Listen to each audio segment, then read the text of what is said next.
Pew, pew, pew, pew. Yeah, y'all, what's up, man? Back again with another episode of the Free Lunch Podcast. Man, your boy Raambo2funny. Y'all already know what it is. I got a very special guest, man. Legend in the building with me today, man.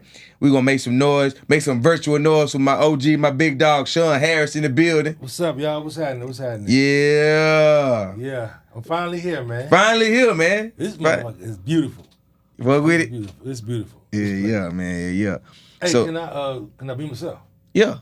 Curse and all that. Oh yeah. Okay. Oh yeah. We on free lunch. Okay. This church. podcast is for those who finesse the government. Their parents finesse, their mama finesse the government going. This free lunch. Mm-hmm. This for the working class people. Right. Right. If you was on free lunch, you had to argue with the lunch lady.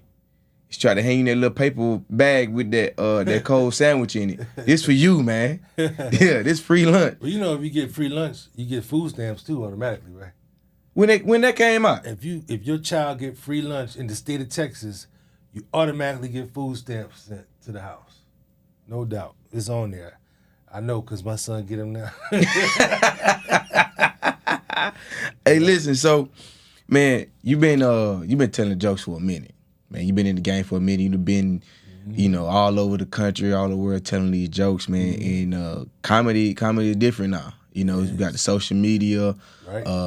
You can get that internet fame and blow up. You get deals, endorsements, sponsorships, right? You get multi-million followers, and a lot of times those individuals find it difficult to translate to the stand-up stage. Right. Right. So, but then you got a stand-up comedian that's boots on the ground, getting it in, really writing jokes, really setting up premises, really segueing, really, going through it. Yo, what's your whole take on that?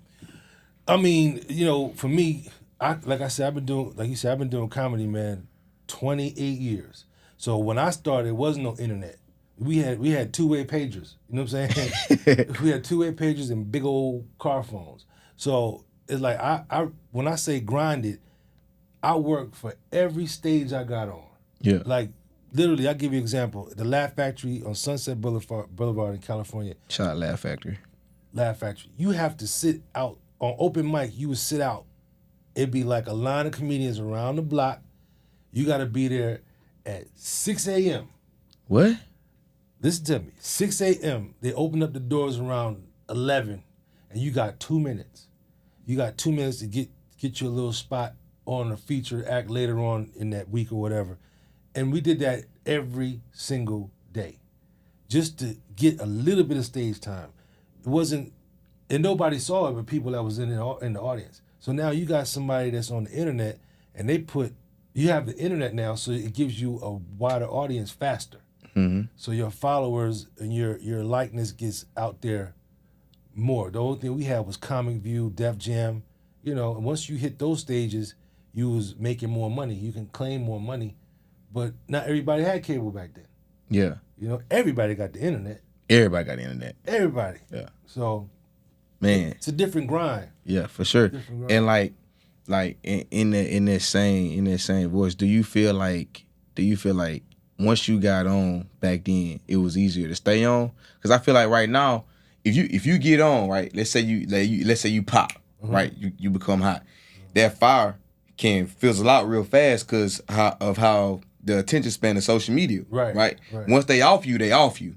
If you're not consistently being funny, you're not consistently being entertaining, right? So back then, yeah, it was more work to get on, but it was like once you got on, it's some cats that got on back then, did one movie and was still able to keep going. So how you feel about that? Well, with that being said, like you said, back then it was a little different. So you worked to get on those television shows like Comic View, which I did 7 years in a row.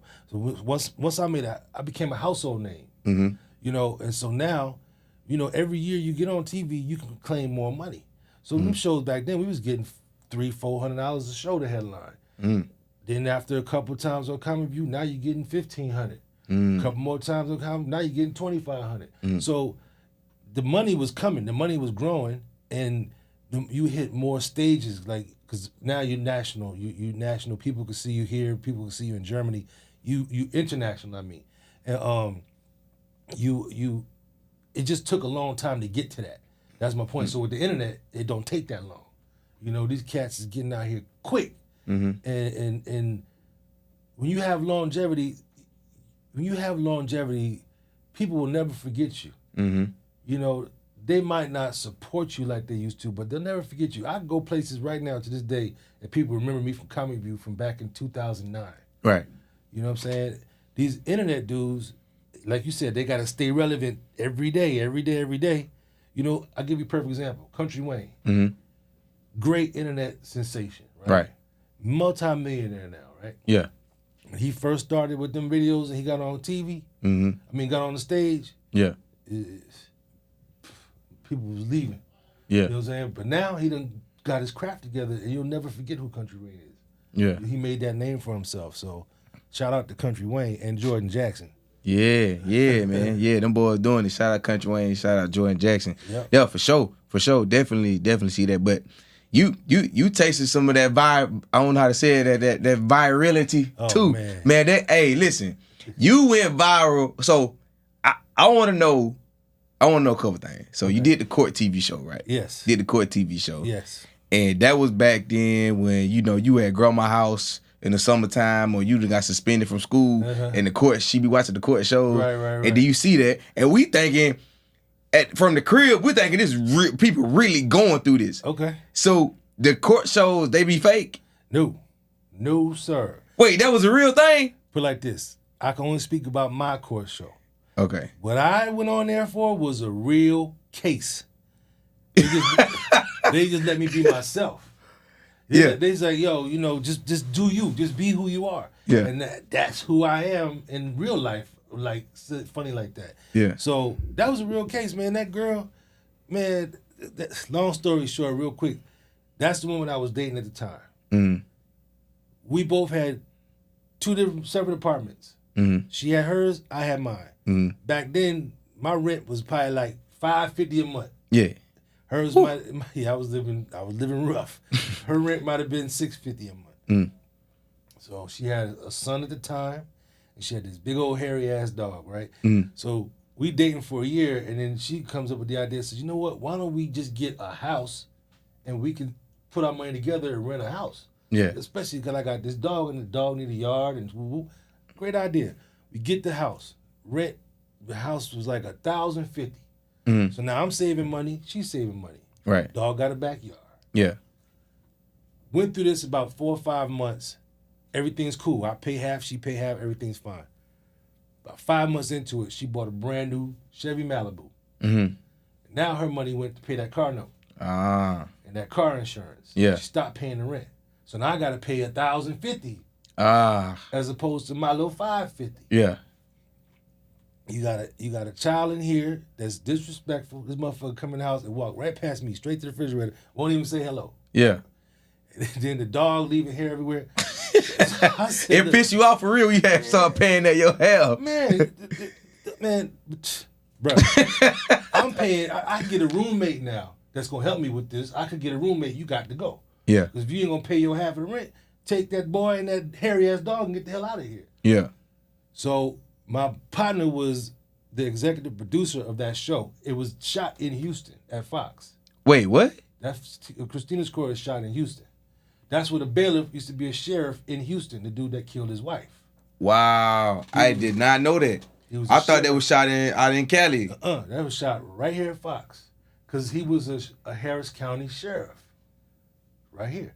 So, go on a TV show and I plead my case, but I got to be myself. And by me talking about him, that dude had a bad demeanor from the time I walked in. He was just sitting there, his arms all folded, all swole up on steroids, looking all mad and stuff. Yeah. And then when I said what I said about him, the judge tried to give him an example of how a happily married man looks. He don't look happy. Look at him. Yeah.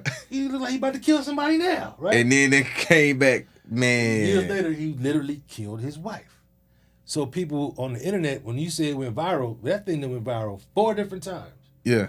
The first time it had about 100 million. 2 or 3 years go by, somebody bring it back up. Another 100 million. This last time, 220 million views across all platforms. Wow. And guess how much money I got from it? Not a penny. Not a penny. You know why? Because it's owned by Fox. And when I signed that paper at the court show, all the rights belong to Fox. So that money I made on that show, that little $5,000, that's all it was. And they was getting 10 cents a click at one point. So you can imagine if they got 200-something million views, how much money they made off that. I didn't get a dime. I got comedy shows from it. Mm-hmm. I got booked a lot of shows from it, and I get recognition from it. But they made all the money. But I'll tell you one thing people don't know. That particular episode won Judge Christina an Emmy Award.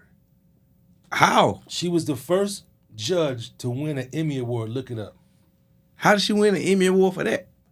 The whole season. Judge Christina's court. But I'm thinking that because of that episode had got so much popularity, that helped. It had to help it. It couldn't have hurt it.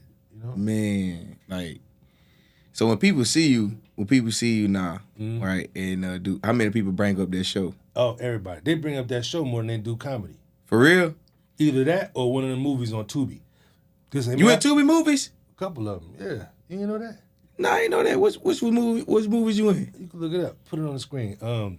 One is called Squatters, and the other one is called Rent-A-Car. We'll look them up right now. Oh man, put the flyers on there so they can see. I'm gonna have to check that out. Yeah, Rent-A-Car. They both funny, but yeah. Squatters is a movie about my journey as a comedian and the stuff I had to do. Mm-hmm. Like, you had to squat? I had to squat in people's houses, man. Wait. I was good at that shit. I was good at that shit. I come to your house right now, get in there, you couldn't do shit about it. I'm serious. But you can't take a house that's occupied. You find an unoccupied dwelling. I'm gonna give y'all this game. I don't do this shit no more. I own my shit now. But back when I was struggling, man, you find an unoccupied house. You go in there, and you pop the lock. First of all, you get in the house, you change the lock. First thing you do is go down to Staples or Office Depot. They got packs of leases, 10 in a pack. Get you a fake ass lease, write your name on there, write the landlord name on there, change the lock, get the lights turned on in your name. You got a house, and they can't do nothing but take you to court to get you put out. One time we did it so smooth. This dude, I was barbecuing in the front yard, and he drove past his house and seen me. He said, "Man, what you doing in my yard?" I said, "Man, it's my yard." What you talking about? He said, "This is my house." I said, "Nah, I rented this from Leon." He said, "Who the hell is Leon?" And I showed him the lease. I gave him a lease. I gave Leon $5,000 to move here. That dude was scratching his head like, God damn. Who the hell is Leon? I don't know no damn Leon. Yeah. He got you. I said, no, he got us. Because he couldn't do nothing about it. He said, well, y'all gonna have to leave. I said, no, you better find Leon. He said, I don't know no goddamn Leon. I said, well, I'll call him. I called him, fake like I was calling. The dude had to wind up going to court.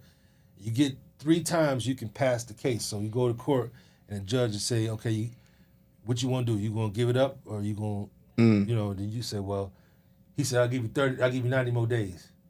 You get 90 more days to stay in there, and you go back to court, you get 90 more days. Yeah. And you go back to court, they do it 3 times, and on that 4th time, you're gonna have to give it up. But that was a random dude. I had a house. This is some real shit. You remember that movie with Lorenz Tate, Halle Berry, and Vivica Fox? Yeah. What's love got to do with it? No. The Frankie Lyman story. Oh yeah. What's that title? Love something. Why do fools fall in love? Why do fools fall in love? The house Halle Berry had that he took and fucked it up. Mm-hmm. We had that house for a whole 12 months. They couldn't shoot the movie. They wanted the house location to shoot the movie. We was living in there. How many of y'all was it? It's like 4 of us. Me, my boy Kurt, his brother David, and his other brother John. John went to prison. Mm-hmm. John got out of prison. He went to prison before I even met these dudes. He comes out of prison 15 years later. He ain't got nowhere to stay. Mm-hmm. So we were squatting in his house. His brother said, well, you come stay with us. So he come moving. This dude swole. I'm talking about yoked up. Terry Crews. Yeah. He come in there, and it's, all of a sudden, out of nowhere, about 2 months in, he said, "Hey man, you gonna kick in on some rent?" I said, "Nigga, I got the house. What you talking about?" He want me to pay him rent in my house, and I'm squatting in. He want you to pay him. Yeah. He said, I gotta kick in some rent, man. Need about $300 about you. I said, nigga, this is my house. I'll tell you what happened. So we squared up. I knew I was gonna lose. We squared up in the living room. Mm-hmm. And I promise you, this happened on September 11th. I remember the year, 2001, I think, when the towers, plane hit the tower. Mm-hmm. We squared up. Mm-hmm. That was on the TV in the background. Oh, wow. We stopped fighting and watched the TV and saw what was happening, and we never fought. Damn. True story. True story. Man, that's crazy, man. That was the towers, the planes was hitting the tower. We about to box.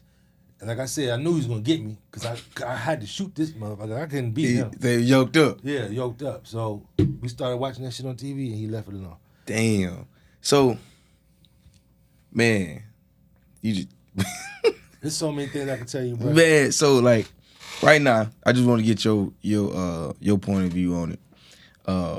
Boosie, little Boosie rapper, he's going through a lot with his daughter right now. Mm-hmm. It took the car, had to basically, I think he said he wrote her out of his will.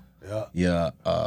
Dude, and his side of the story was that the mama was plotting to set it up. He had already been paying $2,500 a month.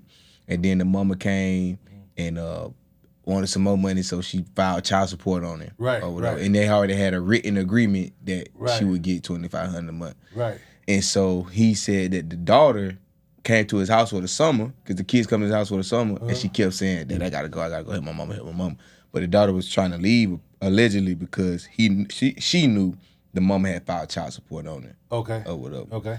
Boosie makes a song. I heard the song. And in the song, he said, the song Ungrateful. In the song, he said something like him and his partner was running the train on her and she was getting pregnant. Oh my God! Right. He went deep with that. He went, now, see, for me, I wouldn't have went that far with it. But then again, you know what? I do talk about my exes on stage. I don't go that deep. If me and my partner never ran a train on her, you would never know about it. Yeah. You know what I'm saying? But that ain't never happened. Yeah. But I understand where you're coming from, though, because you give so much. You give so much. He's got a brand new Benz for your birthday. I know he take good care of this little girl. You know, he might not give it to the mama, but I'm sure the little girl gets everything that she needs because he's very, very particular about his daughters. He says that a lot. Yeah. But then it's like she taking the mama side. Right. So now he feel like she ungrateful. So he took his stuff back. I kind of understand where he's coming from. Would I have gone that route to talk about it? No. Yeah. You would have took the stuff back though? Yeah, I took stuff back. You would have rolled out of the wheel too? I wouldn't write out the wheel. No. You wouldn't write out the wheel? No, but this right here is this temporary gratification is gonna come away from you because you don't appreciate what I've already done. Right. I wouldn't keep it, but I'm gonna take it away for a little while. Let her feel what it feels like not to have it. Yeah. So how much weight of that would you put on the mom though? Like, a lot of it. A lot of that mama is filling that girl head up with all kind of stuff. You know that. Yeah. You know, but you know, look at Boosie track record. Yeah. You know, I'm sure I want to see what the mama look like. Yeah. I mean, so based on the lyrics, man, like I really feel bad. I ain't gonna say I feel like, you know, I'm kind of like, dang, like how the daughter feel finding out she got born. She was born because her mama got ran train on. Right. And then on top of that, like Boosie didn't even know that was his child for forever. When did he find it out? He didn't find out till she was like 8 months. Okay. Yeah, she was like 8 months. And so it could have been either one of them. Yeah, so he changed her name and everything. Her name was like a subset of the guy's name he had ran train on with.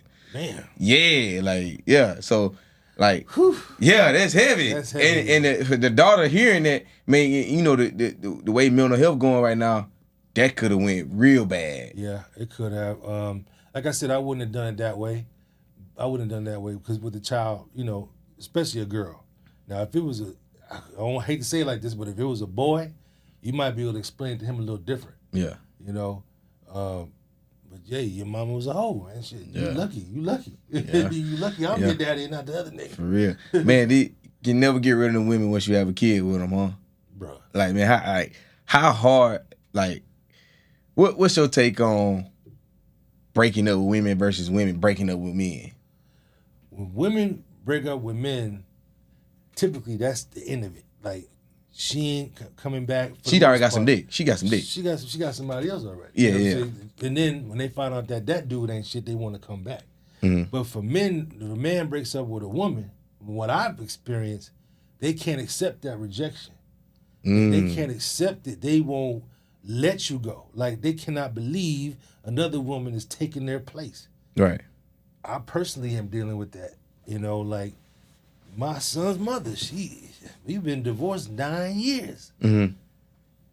And I never really brought up no relationships or dating or nothing to her. Mm-hmm. But my son did. My son mentioned the name, and she was like, "Who is that?" So all the time we've been split up, she never knew who I was dating. She knew I was dating somebody. But when she found out who it was, oh man, here she come. Yeah. We got to give this marriage another shot. We need to try this again. I said, you got me fucked up. I got released from prison. You think I'm going back? This gave me my release paper. You think I'm coming back in the jail? Yeah. No, I'm not doing that. You're right. I'm not doing that. So yeah, and if a man pursues the way this woman has been pursuing, you would call him a creep. Right. You know what I'm saying? Like you said, you call him a creep. If women do it, it's okay though. Yeah, for sure. Yeah, man, that's crazy, man. Once you have babies with these women, but you can't shake them. No matter, but they be talking crazy though. They be women, they be talking crazy to us, man. They be talking crazy to us. They be acting bad, but like you say, on the back end, they really don't be on that type of time. Right. With them. And we living in an era right now where, women are really self-sufficient, right? And Some of them, like that's the agenda right now. That's what's out there. You know, that's what's put in the eye. But like those women that are self-sufficient, you know, it's a stigma on them, on most of them, that if a man come in and he making less money, or he not putting out as much, or if she's single and she on the dating scene, it's hard for she's not really sustaining any relationships because of the dominance that she's experiencing and the power and the self-sufficiency. So to coexist with somebody else is kind of like they kind of butting heads, because men, we naturally leader. Most of us are naturally alpha leaders. Right. I mean, with women that's on the dating scene, man, is something else, because, I mean, like, I don't know. Like, for a man on a dating scene is different. Like, I'm single right now, so I do what I want to do. I ain't trying to be in a relationship right now. I had my last one was like, yo, I don't want to see this motherfucker every day. Yeah. You know what I'm saying? I don't. We could, even if I did get a relationship, we can't live in the same house. Yeah. You stay across the street. You can stay down the block. So would you say as you get older, dating is different, right? But like a lot of men kind of maintain their that to be craved. Like women actually still crave, men as they get older. But women, they be older and single, and they be acting like, you know what I'm saying? Like this is what I heard. So as a man gets older, he gets better. Because you figured it out along the way. And now you get to this certain age and you got your shit together. Yeah. For women, when they get older, it goes backwards. You know what I'm saying? They start losing them looks. The knees start popping. You know what I'm saying? And it goes backwards. And your body count gets higher. You know what I'm saying? Ain't nobody want to be with somebody that, I don't want to know. First of all, don't ever ask the body count, because whatever number they give you, you got to times it by 10. Yeah. And then when you find out, if she say 1, you're going to be mad. You don't want to know. That's fellas, don't never ask a woman body count. No. Yeah. That's just from the OG. Yeah. Because if she say 3, you're going to say, what? 3? You're going to be tripping. And she 42. She 42. She ain't got but 3 dicks in there at 42. That's 33. A dick a year. It's 33. 3 dicks a year. Yeah, it's 30. That's the average. Women, I say women average 2 to 3 dicks a year. 3 dicks a year? At least 2 to 3, unless they're in a relationship that's committed. A single woman, that's doing her own thing and it's out there. She got nobody tied down to. Average 2 to 3 dicks a year. Man, I'm gonna up it. 3 to 5. Man, man. Cause you gotta throw some coochies in there too. Right. You gotta throw some coochies in there too, because they eat coochie now, they bumping coochie. So right. I'm gonna say they get about on average by 5 dicks in about 2 quarters of some coochie. Well, it is what it is. You can't count a man's average. Nah. No, you don't want to know. But I actually, the older you get, you slow down. Like I've gotten to the position to where, I try to deal with one person at a time, because I only have the finances, the resources, the energy, the time for one. Yeah.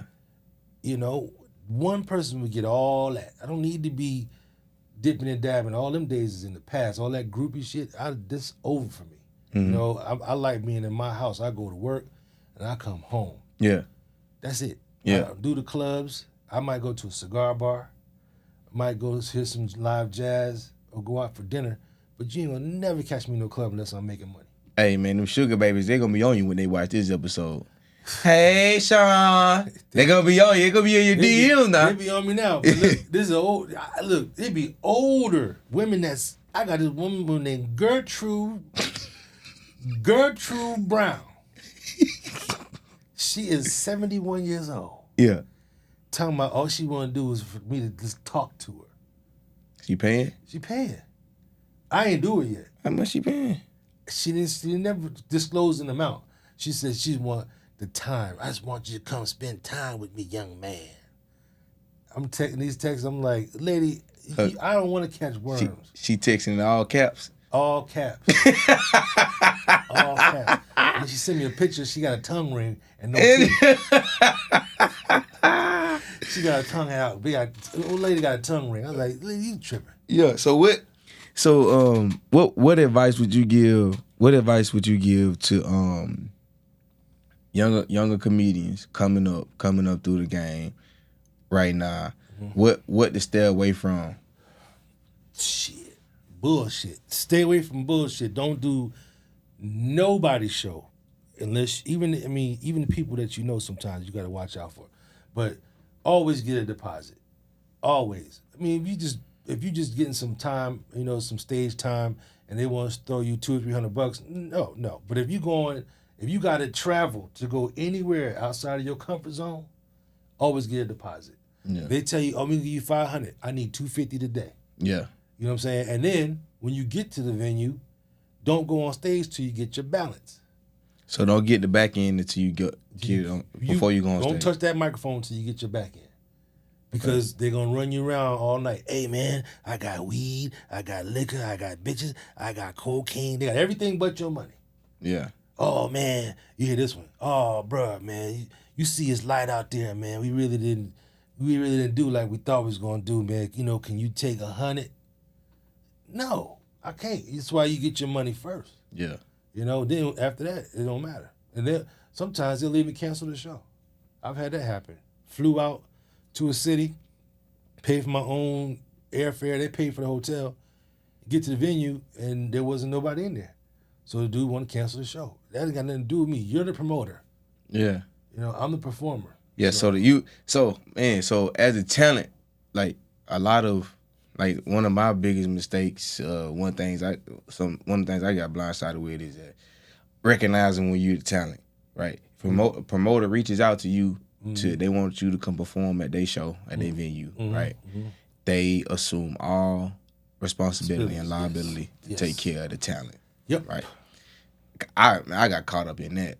I got caught up in that. But hey man, we want to get you, man. You see you doing your thing, man. Come through. Pull up. Money ain't really discussed and all that. Then now you, like you say, you standing around. You chasing them. Chasing them all day.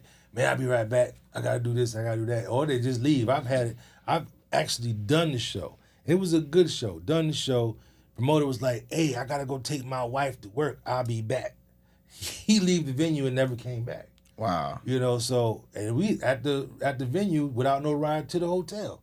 We had to get lifts and Ubers to the hotel. I made a lot of mistakes too. Yeah. But for me learning from my mistakes, I could pass it on to y'all. Yeah. You know, and you can't, everybody ain't the same. You know, unless you've been dealing with these people for years and years and years and they got a good track record, don't trust nobody. Yeah.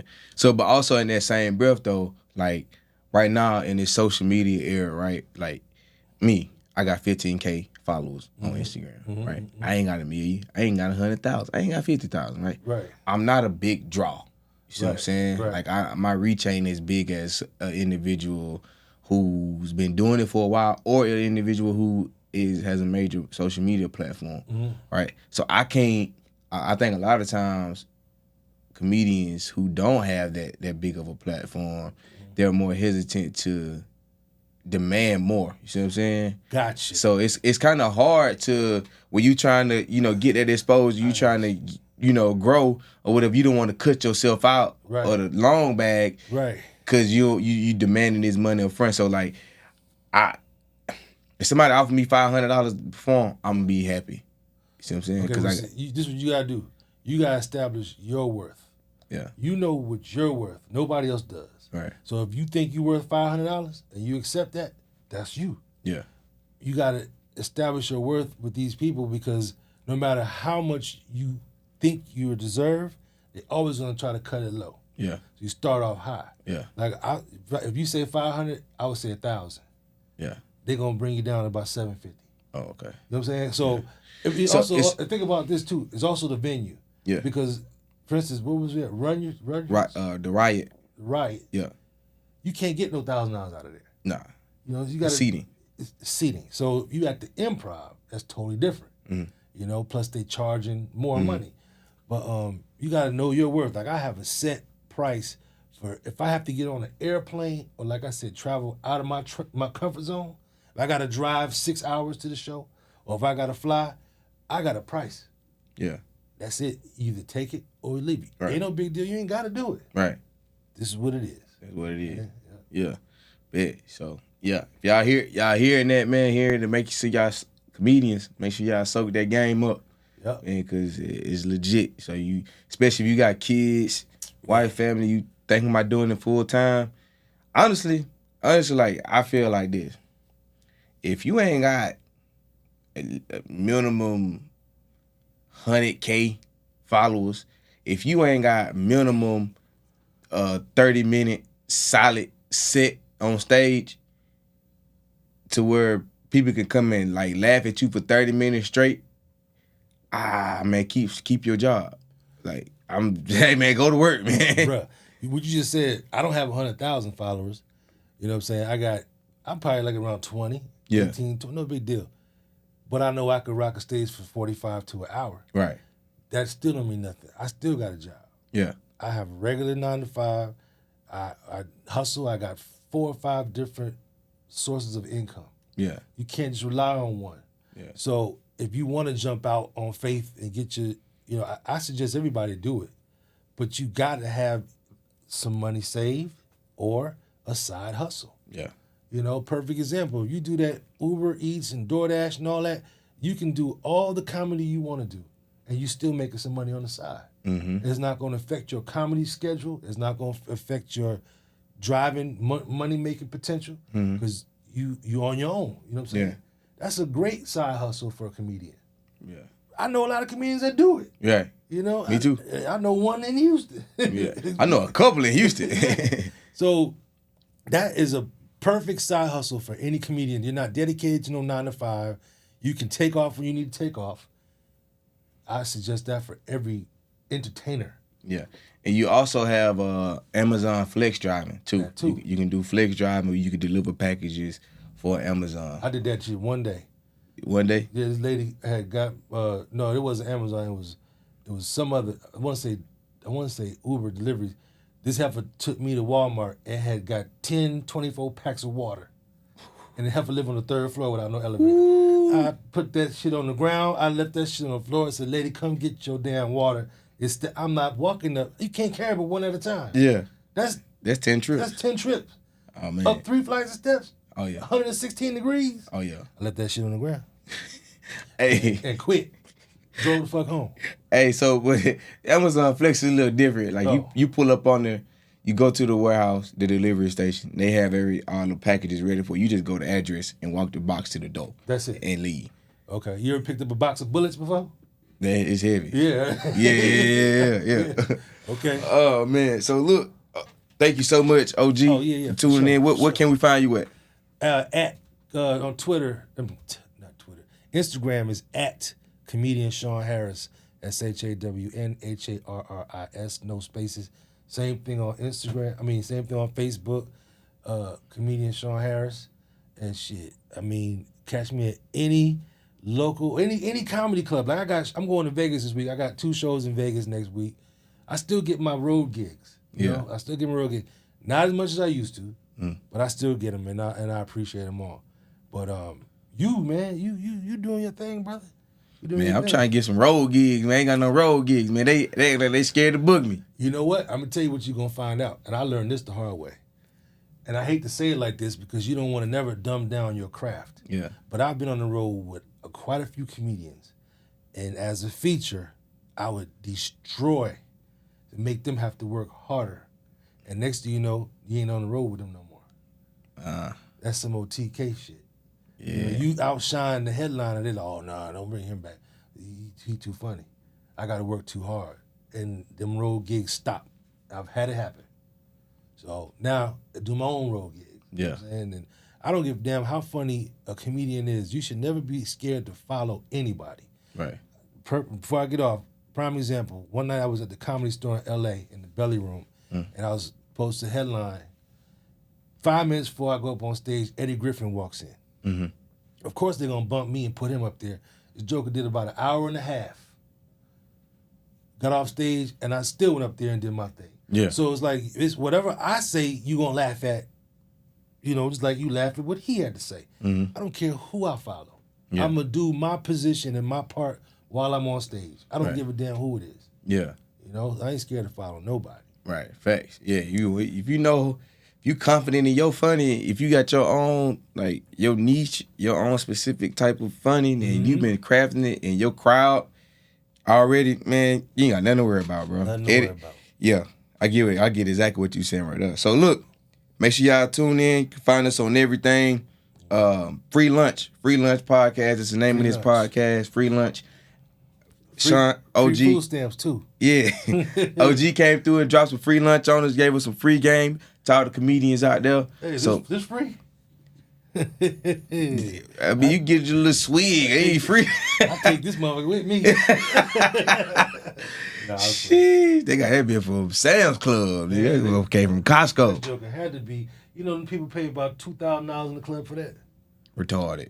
This thing costs about $50, maybe 60. Retarded. Maybe about 100. That's a big one. You don't do that. I don't go to the clubs and buy bottles.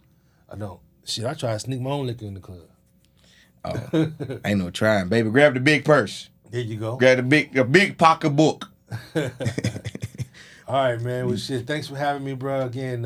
You coming back? Of course. I live 7 minutes down the street. Oh yeah, we finna have a whole TV show coming out here. We can. We gotta get a female over here too. Yeah, I got just the one. I already know you talking about. Yep, she gonna do it, and she funny, and she's good. She'll be all right. Yes, sir. All right, man. Well, shit. Let me go pick my son up from school. All right, I gotta get mine too. All right. All right.